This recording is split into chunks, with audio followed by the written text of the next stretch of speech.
Saya mau memberitahukan bahwa ada Al-Quran yang mau menyesatkan agama kita. Tolong video ini dibagikan ya kawan-kawan semua untuk umat-umat muslim.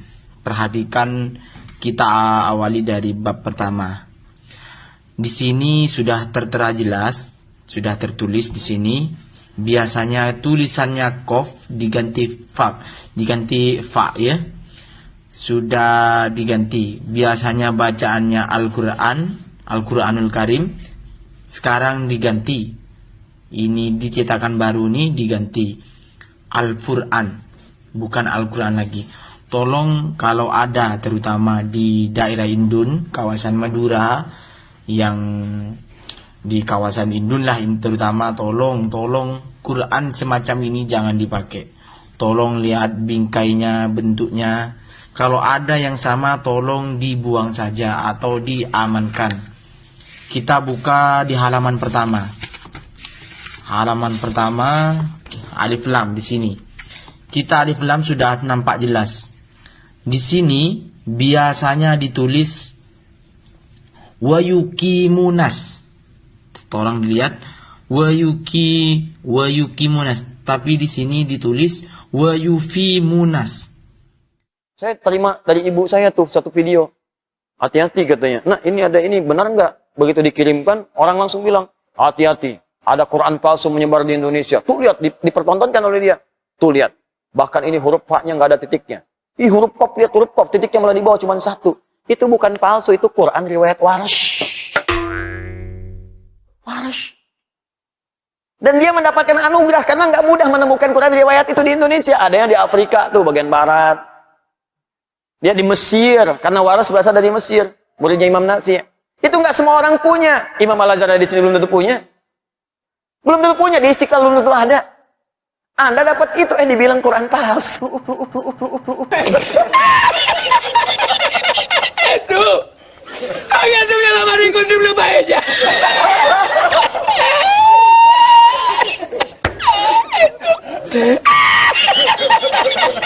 Dan kita sebagai umat muslim juga percaya bahwasanya Al-Quran ini adalah wahyu yang diturunkan sebagai puncak dan juga penyempurna dari wahyu-wahyu yang sebelumnya yang diturunkan semenjak Nabi Adam alaihissalam. Dan kita juga percaya bahwasanya Al-Quran ini adalah mukjizat terbesar dari beliau. Agak tuh yang lama dikunci belum aja.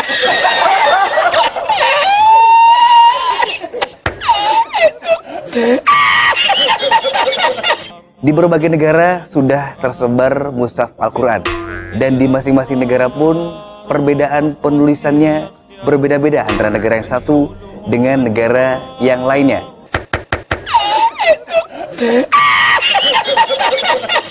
Kita ambil hikmahnya bahwa dengan beredarnya video itu, maka masyarakat Islam Indonesia jadi mengetahui bahwa terdapat perbedaan sistem penulisan di dalam Al-Quran.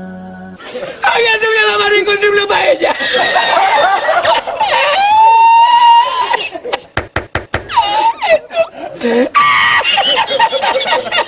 Kita mungkin sedikit membongkar Ustaz ya. Ini adalah Al-Quran dari Maroko.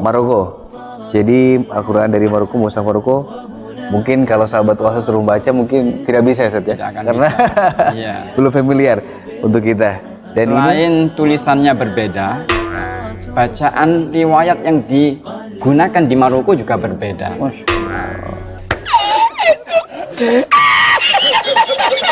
Kalau kita di Indonesia, riwayat yang kita baca riwayat Hafiz dari Imam Asim. La encontré porque estaba la paellera agarrada metida entre las piedras de Chipiona del faro. Y cuando entro en el restaurante me ve el cocinero con una paellera y adentro la vende paellera. agar kita lebih melek, dan ternyata saya juga baru tahu ada 4 perbedaan penulisan dari masing-masing negara. Dan kita sebagai negara Indonesia, warga Indonesia, mempunyai standar sendiri. Iya. Agak tuh yang lama dikunci belum aja.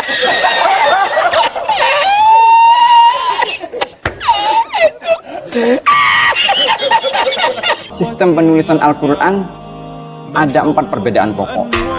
Yang pertama, sistem penulisan atau prosem. Yang kedua, sistem harokat. Yang ketiga, sistem tanda baca. Yang keempat, tanda wakof. Itu hal pokok yang berbeda antara Quran yang satu dengan yang lainnya.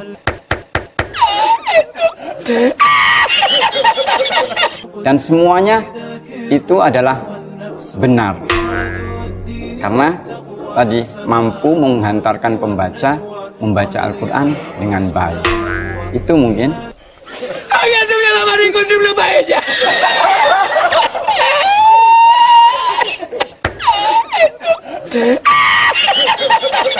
Sahabat OAC mungkin belum mengetahui, terutama Saif juga,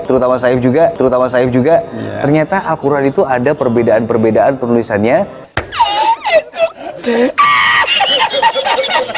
Satu hal yang perlu digarisbawahi dalam perbedaan terkait dengan bacaan Al-Quran, bahwa terkait dengan Al-Quran ini memiliki namanya qiraat. Dari ini kita bawa mushaf Al-Quran yang dicontohkan. Ini adalah mushaf riwayat Warsh, ya, riwayat Warsh. Ini dipakai menjadi mushaf resmi di Maroko. Kemudian yang ini adalah mushaf dengan riwayat Ad-Duri dari Abu Amr. Kemudian ini adalah mushaf dengan riwayat Qalun dari Imam Nafi'. Misalnya dalam surah Al-Baqarah ayat kedua, surah kedua ayat 85. Wamallahu bighafilin amma ta'malun dalam riwayat Hafiz. Sementara dalam riwayat Warsh itu dibacanya wamallahu bighafilin amma ya'malun. Ta'malun Hafiz dan ya'malun riwayat Warsh. Ta'malun dari yang kalian, engkau, you kerjakan. Ya'malun yang mereka. Nah, satu hal yang dilupakan oleh Gracia Pelo adalah bahwa kesamaan Al-Quran itu adalah kesamaan dalam bentuk susunannya, yakni keseluruhan Al-Quran, baik itu riwayat Hafiz, riwayat Warsh, riwayat Ad-Duri tadi, itu semua isinya adalah tersusun dari surah Al-Fatihah sampai dengan surah An-Nas, ya. Itu, kata mau dah, kalau mau sekolah.